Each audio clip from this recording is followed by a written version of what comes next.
السلام عليكم ورحمة الله وبركاته. حبايبي عاملين ايه؟ يا رب تكونوا بخير. معاكم فيروز سمير من مطبخي. النهاردة هنعمل ام علي، اكلة شتوية بتدفي، سريعة جدا، ما بتاخدش مننا وقت، حاجة حلوة في السريع. مكوناتها موجودة عندنا في البيت. يلا بينا نشوف المقادير. المقادير معايا سهلة وبسيطة جدا. معايا لتر لبن حليب بخيره، هنغليه، لازم يبقى ساخن. معايا ملفيه بيتجاب من عند الحلواني، وكل كيلو اللبن تقريبا 5 كوبايات، لكل كوباية معلقة سكر. طبعا السكر على حسب الرغبة، بتحبوه مسكر قوي نحط، بتحبوه معتدل يعني كده، انا بحس ان هو معتدل يعني. 4 معالق قشطة، سواء بقى معلبة او من بتاعة اللبن، وش اللبن من فوق، ومكسرات سوداني وجوز الهند وزبيب. طبعا برضو المكسرات على حسب الرغبة. اول حاجة هعملها، هاخد اللبن هحطه على النار يسخن. هنحط القشطة على اللبن،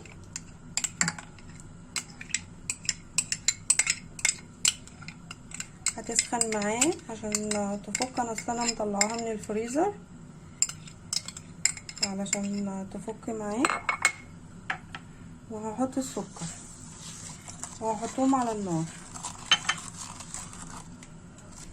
دلوقتي بقى هنبدأ نكسر الملفيه حتت صغيرة في الطاجن اللي هنعمل فيه ام علي. يبقى حتت كده بالشكل ده. الملفيه ليه طرق، قصدي ام علي ليها طرق كتير. ممكن تتعمل بالملفيه اللي انا بعمل بيه ده، ممكن تتعمل بالكرواسو، بنقطعه الساده، الكرواسو الساده العادي. بنقطعه برضو زي ما انا بقطع كده حتت صغيره، وبعدين بندخله الفرن ينشف علشان اللبن ما يشربوش. بندخله ينشف، وبعد ما ينشف بنطلعه نحطه في الطاجن ونحط عليه اللبن. ده بالنسبة للكرواسون. في ناس بقى بتعمله برضو بالرقاق، وفي ناس بتعمله بالجلاش، وانا مش بحبذ الطريقتين لانه مش بيطلع شبه ام علي خالص. فهو ام علي ليها 4 طرق، اللي هو الرقاق والجلاش، وانا مش بحبذهم.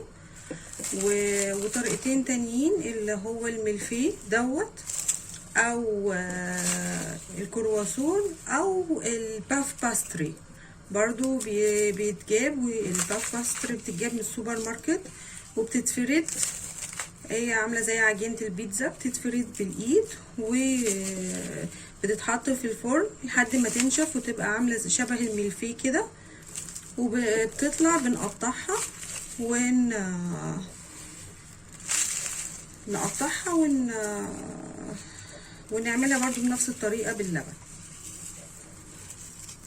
كده احنا حطينا على اللبن السكر والقشطه. والقشطه اختياري برضو، اللي عايز يحطها يحطها، اللي مش عايز يحطها ما يحطهاش.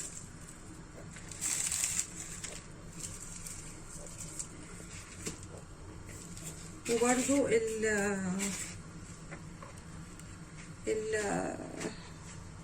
جوز الهند والزبيب والحاجات دي برضو اختياري. نحط زبيب وسوداني.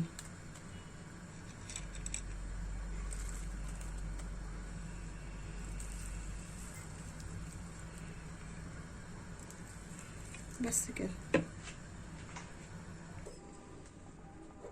كده اللبن غلي وسخن معانا. هنحطه على الملفيه بالشكل ده كده.